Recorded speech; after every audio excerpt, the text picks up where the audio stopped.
Pa. Well, we're making good time, son. But we're not even to Pennsylvania yet. Is that near California? Nowhere's near California, son. We've been traveling a long time. Yep. It'll be 6 months before we get way out there. Maybe longer. It says here, these new railroads will get you out there pretty quick when they get them built. Oh, them railroads. Those railroads. Yeah, that's what I said. Doggone railroads. What good are they?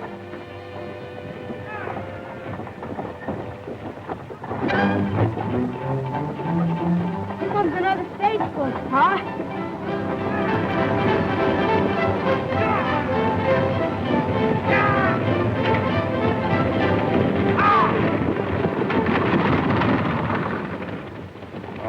That's what I call traveling. There's nothing better than a good team of horses.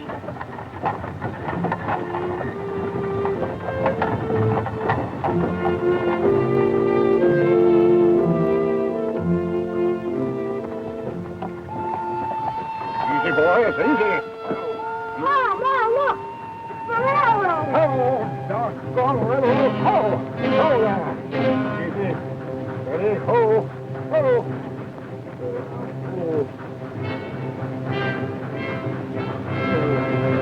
Boy! Oh, boy!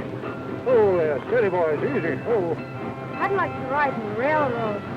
What for? You gotta go just where those two little rails go. Suppose you want to go somewhere else. I wouldn't care, as long as it was a railroad. It says here, they're building a new railroad in Pennsylvania, and the first part is going to open in September. 61 miles long.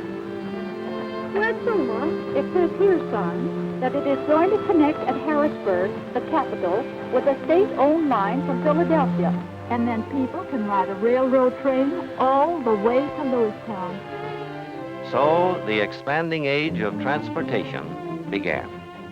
America built railroads, and the railroads helped to build America. Soon, the 61 miles of track from Harrisburg to Lewistown extended west to Pittsburgh and east to the great seaport of Philadelphia. Commerce, agriculture, industry, people, all these followed the course of the railroad. And the towns along the route began to enjoy a new prosperity. Clear out west, by way of Pittsburgh. Never would have believed it. I'm sure it's moving fast. Why, I remember when the railroad got its start back in 1846. Took it quite a while to get to Lewistown. Yep, then to Pittsburgh. And now with connections all the way out west. Yes, sir. We sure are moving fast these days. Just a fad, gentlemen. Just a fad. Nothing will ever take the place of the horse. But America was on the march, and her railroads meant her progress. They set the pattern for a great and vigorous nation. By 1871, the little line that so proudly expanded west to Pittsburgh had already become a great and growing network, the connecting railroad link between the east and west coasts of a vast continent. Along with this progress, commerce increased throughout the nation.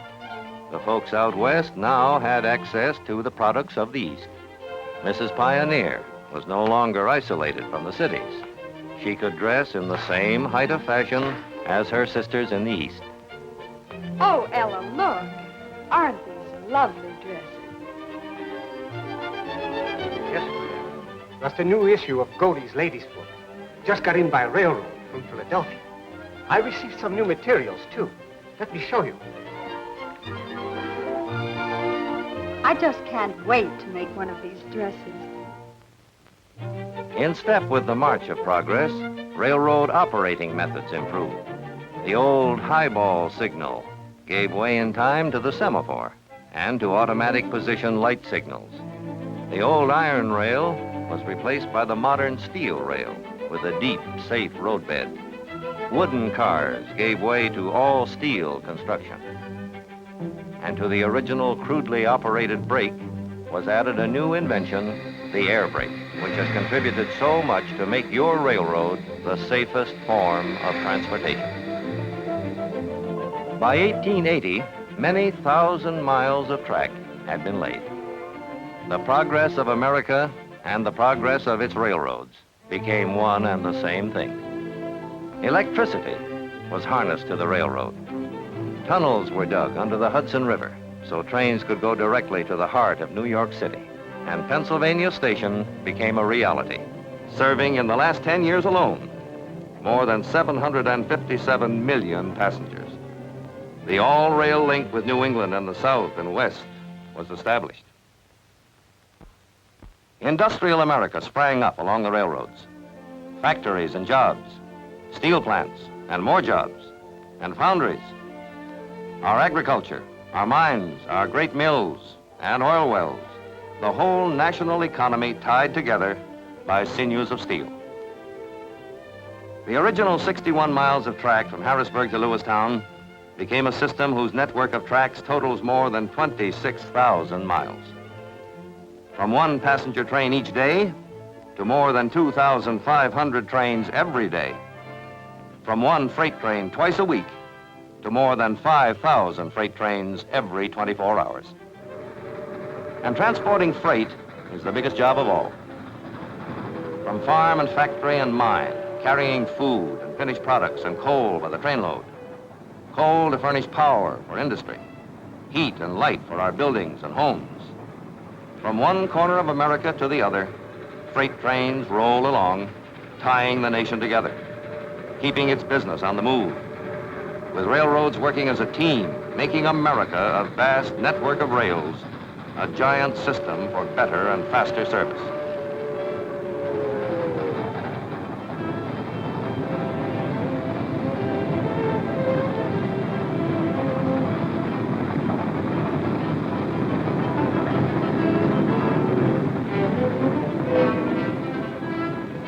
But moving cars over the rails is only one part of railroading. Let's look behind the scenes of a great freight yard and see how cars are assembled into trains for fast through runs to their destinations. This is known as the hump operation. It speeds the handling of freight and helps make possible today's fast freight limiteds, which move on schedules just like passenger trains. As cars are received, they're pushed up an incline. On the way, they pass over an inspection pit. This is a regular check for safety. As the cars reach the top of the incline, called the hump, they are uncoupled, sometimes singly, sometimes in groups. From here, they roll to their proper tracks by gravity, 3 to 4 every minute. Masterminding this operation are the men in the control towers.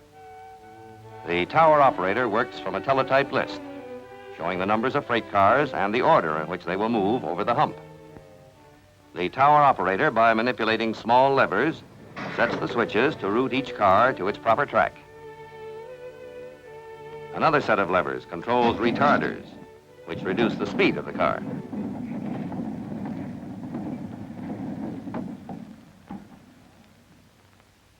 In this great freight yard, more than 40 tracks are available for quickly assembling all types of cars into freight trains which operate on fast, regular schedule for many destinations, serving industry, serving business, serving you. Refrigerator cars for perishables, flat cars, this one with tractors, coal cars, tank cars, cars with lumber, steel, livestock, merchandise of all kinds. Yes, virtually everything you use in your daily life travels first as freight. Container cars with individual units for less than carload lots, so constructed that each container may be shifted from car to car according to its destination. Here's a freight train pulling out. Let's go with it as it starts its journey, for this is the way America moves its goods, more economically than by any other means of transportation. In the caboose, members of the crew serve as lookouts, watchful of their train. From the shelter on the engine tender, a brakeman watches from the head end. In the cabs of both freight and passenger locomotives, an added safety precaution. Signal panels give the engineer and the fireman constant information about track conditions ahead. Those illuminated dots on the panels reproduce the wayside signals, regardless of outside visibility. If a signal changes to a less favorable indication, a warning whistle sounds, which the engineer must acknowledge by turning off the sounding device. New technical developments, like radar, for instance, are constantly explored for their possible application to railroad safety and efficiency. The search never ends. Already, for added safety, there is now in operation the train telephone, in use on both freight and passenger trains. It is typical of the fruits of never-ending research. Engine Extra 6841 West, calling Mifflin Signal Tower. Engine Extra 6841 West, calling Mifflin Signal Tower. Over. Mifflin Signal Tower, answering Engine Extra 6841 West. Over. Making use of electric currents in the tracks and along telephone lines paralleling the tracks, two-way telephone communication is established between engine and signal towers along the route. From one train to another, and between locomotive engineer and crew members riding the caboose. Yes, I understand. I'll call you again when we pass Huntington. And so a nation's freight keeps rolling, keeping a nation's business on the move, providing also a link to foreign countries the world over. Some of these cars loaded with coal will arrive at seaports for ships that sail the seven seas. Others will go to inland ports for vessels that sail the Great Lakes. Coal cars by the thousands, unloaded at the rate of one every minute. An ingenious device known as a pig pushes each car up the incline.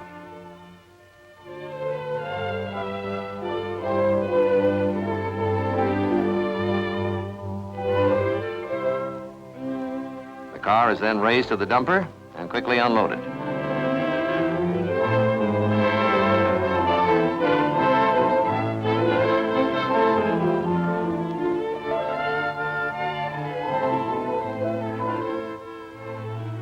Other cars are destined for the car floats. At New York, for instance, much of the food and merchandise for the city is handled in that way.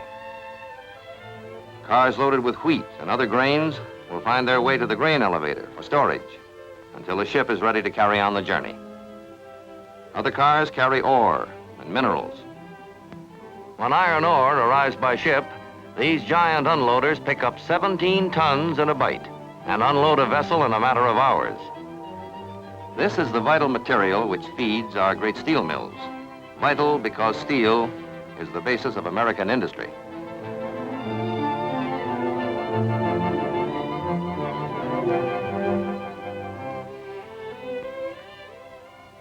Still one other phase of this vast business of moving goods from one place to another is door-to-door delivery, which provides the last link in the chain of nationwide transportation service. But a railroad is not alone a thing of steel and cars and rails. There is something else, something that gives it warmth and life and vitality, something that makes it click. Railroad men and women. Yes, railroading is people constantly trained for their jobs to give friendly, efficient railroad service. Take Jim, for instance, an engineer on a cracked blue ribbon train. Jim's father was a railroad man, and Jim's boy wants to be a railroad man too. After his day with his family, Jim has a job to do. Let's go with him and see some of the 1,001 things that make a great railroad. Here is his locomotive, one of the biggest of a fleet of nearly 5,000 engines. It is brought out of the roundhouse, ready for its run. Its tender is filled with water and coal. And now it will be coupled to the train.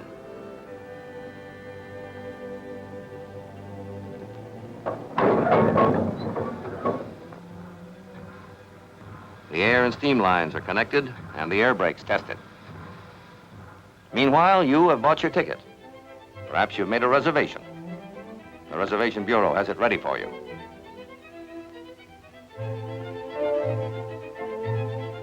You may prefer the savings and economy of the air-conditioned reclining seat coach. Or perhaps you prefer the air-conditioned parlor car. Or a roomette, a bedroom, or master bedroom for an overnight journey.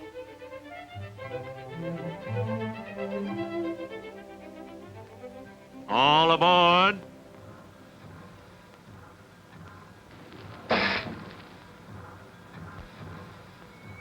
Jim slowly opens the throttle, and you are on your way.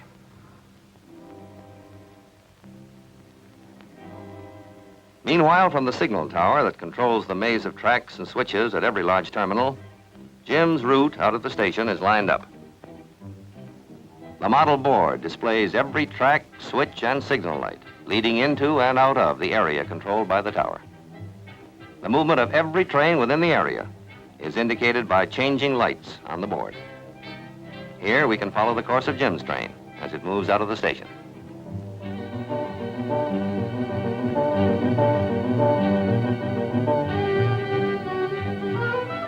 Signal towers along the route control the movement of every train.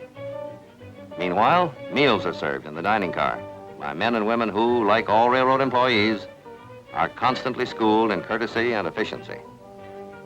And passengers relax in comfort as the teamwork of a great organization makes their journey safe and sure through scenes of natural beauty.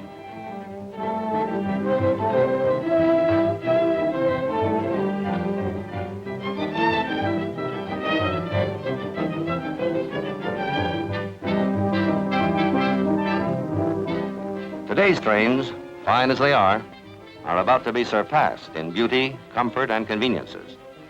New cars and new trains, more individual rooms for the privacy of yourself and your family, beautiful coaches, finer lounge cars, all these are now being built to make tomorrow's railroad travel not only the safest, but the most luxurious the world has ever known.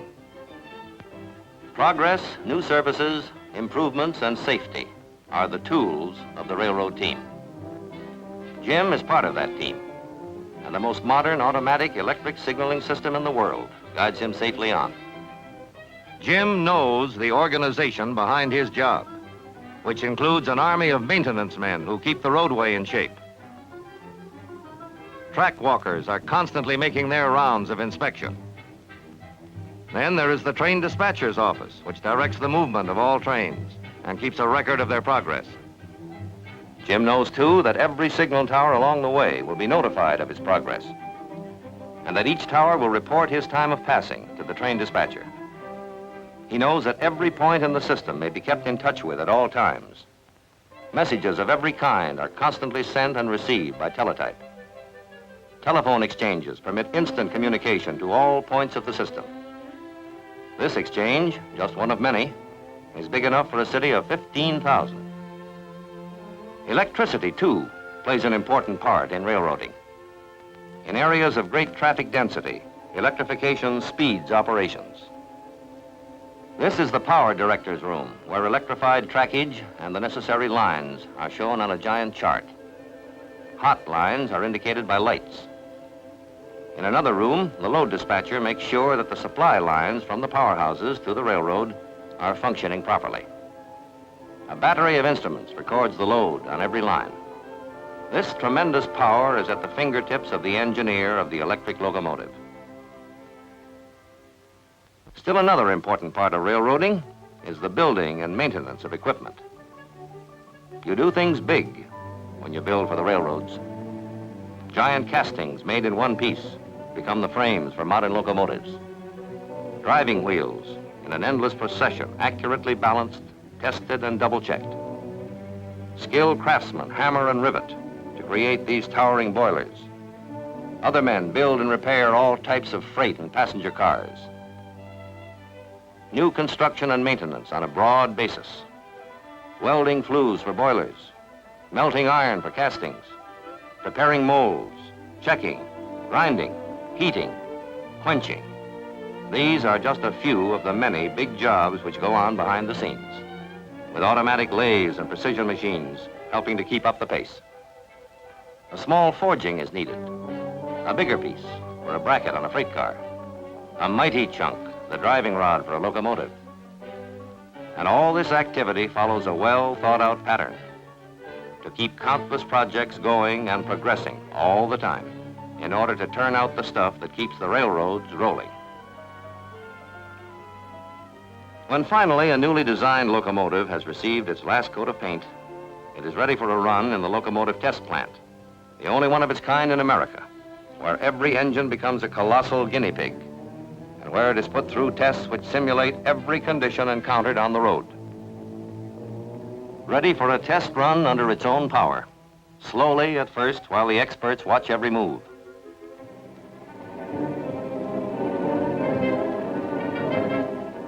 Then, gradually, the throttle is opened.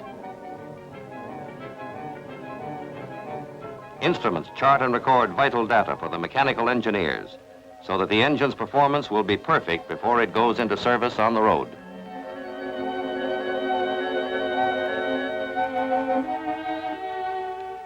But let's go back to Jim. He has completed his run, which has taken him away from home overnight. He will rest now before his return journey in a railroad man's dormitory, built and operated by the railroad. Here he may wash up, meet with his fellow railroad men, play a game of cards, and get a comfortable rest. Meanwhile, the engines are thoroughly inspected, washed and cleaned, and made ready for their next runs. Many different types of locomotives come in for their regular checkup. These are electric engines, powered by 11,000 volts through overhead wires. Here is one of the new diesels. Modern railroads use all types of power. This giant is one of a great fleet of newly developed multiple-cylinder steam locomotives, which are now ready to haul tomorrow's brand new trains. Here is the power for the new era of rail transportation, power which already has been joined by a newly developed steam turbine locomotive, which operates without driving rods or cylinders.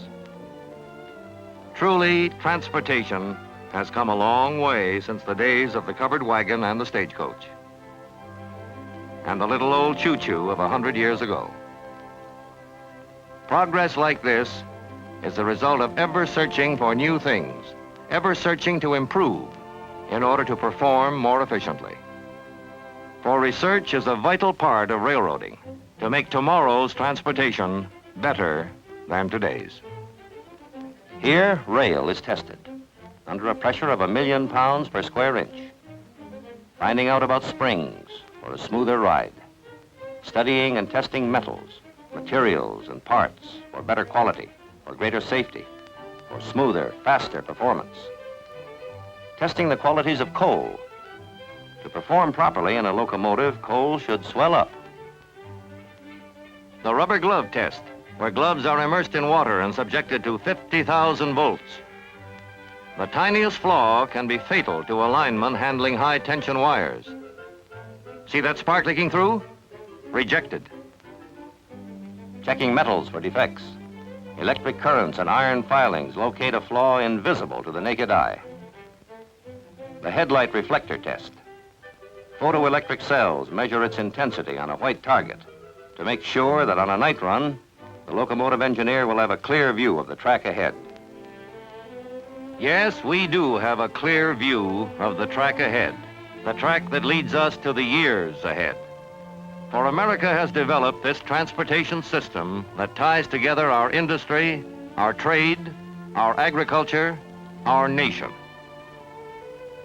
Far beyond its own territory, its cars and trains travel over many connecting lines for uninterrupted journeys between the east and the north and south and west, between Washington, New York, New England, and Montreal.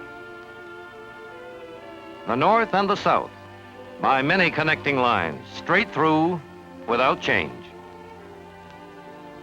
The east and the southwest, through the St. Louis Gateway, to the great cities of Texas, and over the border to Mexico City. The east and the far west, through the Chicago Gateway, a choice of routes connecting the Atlantic and Pacific without change of cars. Here is a transportation system permitting through passenger service without change. A service which had its beginning in 1852 and which has been steadily expanding ever since to serve us now and in the future. For this is the age of tremendous transportation needs, and mass transportation is therefore the keystone on which the progress of America depends. In the vanguard of that progress are the railroads, moving America's goods, its people, economically, swiftly, and above all, safely, ever at the nation's service.